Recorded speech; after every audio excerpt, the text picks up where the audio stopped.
Imagine being a young, good-looking artist one day, only to disfigure your eye and end your career the next. Houston dropped his gold single, I Like That, with I-20, Chingy, and Nate Dogg in 2004. But by mid-2005, he was already out of the industry. So what happened? Short story, an attempted suicide that failed, only for Houston to disfigure his eye a few hours later. This was blamed on mental health and schizophrenia. But when Houston himself told the story, it sounded a little different. And in light of everything we know today about certain people within the music industry, it makes you wonder if something deeper was afoot.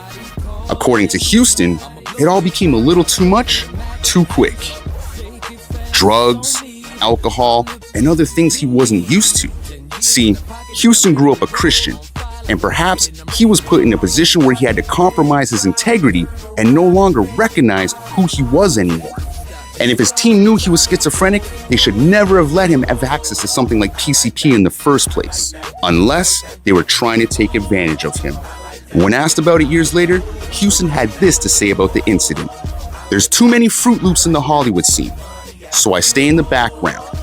When it comes to taking you someplace and making you do something and sugarcoat it, I say no to it. And this makes me wonder if he did what he did to himself to get the wolves off his back.